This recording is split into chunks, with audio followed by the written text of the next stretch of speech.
మీరు బయట బుక్స్ కొంటే మీకు స్కూల్లో అవమానం జరుగుతుంది బాస్. ఇది నేను అంటం లేదు, ఉత్తరప్రదేశ్ లో జరిగిన నిజమైన సంఘటన. ఒక school lady principal student parents మీద అందరి ముందు అరుస్తుంటే అది డిసిప్లిన్ కాదు బాస్, వాళ్ళ సిస్టమ్ లో దాగిన బిజినెస్ మెంటాలిటీ బయటపడిన క్షణం. స్కూల్ నుంచి కాకుండా బయట నుంచి నోట్ బుక్స్ కొనుక్కున్నారన్న ఒక కారణంతో ఆ పేరెంట్స్ ని అందరి ముందు ఇన్సల్ట్ చేయాల్సిన అవసరం ఉంది బాస్. ఇది నిజంగా డిసిప్లిన్ కాదు బాస్, వాళ్ళ సెకండ్ ఇన్కమ్ ఆగిపోయిందన్న ఫ్రస్ట్రేషన్.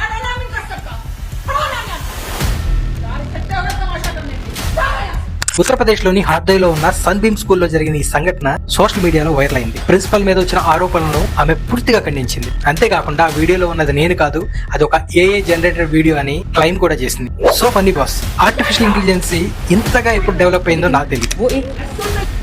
एडिट किया हुआ वीडियो 24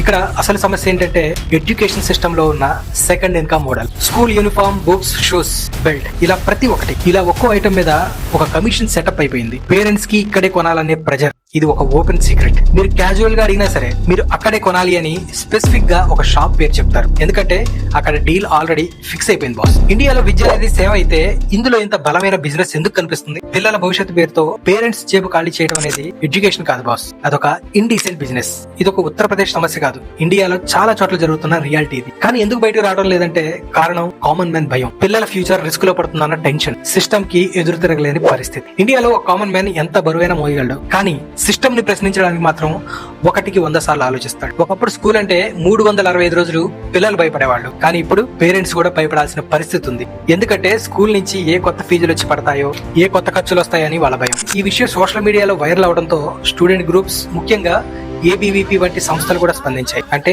విషయం చిన్నది కాదు బాస్, గ్రౌండ్ లెవెల్లో అసంతృప్తి అనేది పెరుగుతుంది. యాజ్ అ కామన్ మ్యాన్ గా నా ప్రశ్న ఒకటే బాస్, ఇండియాలో ఎడ్యుకేషన్ అనేది నిజంగానే సేవ లేక పూర్తి బిజినెస్ మోడల్? పేరెంట్స్ డబ్బు పెట్టేది పిల్లల భవిష్యత్తు కోసం, స్కూల్ సిస్టమ్ లాభాల కోసం కాదు బాస్. ఒక పచ్చి నిజం ఏంటంటే ఇండియాలో క్వాలిటీ హెల్త్ గానీ క్వాలిటీ ఎడ్యుకేషన్ గానీ కావాలంటే సామాన్యుడు ఆస్తులు అమ్ముకోవాల్సిన పరిస్థితి బాస్. సిస్టమ్ మారాలంటే మొదట మనం ప్రశ్నించాలి. మీ ఒపీనియన్ ని కామెంట్ లో ఖచ్చితంగా చెప్పండి బాస్. అలాగే మీ రియల్ లైఫ్ లో కూడా ఇటువంటి ఎక్స్పీరియన్స్ చేస్తే కామెంట్ లో ఖచ్చితంగా షేర్ చేయండి. సోషల్ మీడియాని తక్కువ అంచనా వేయకండి బాస్, మీ కామెంట్ అనేది ఒక సిస్టమ్ ని మార్చగలదు.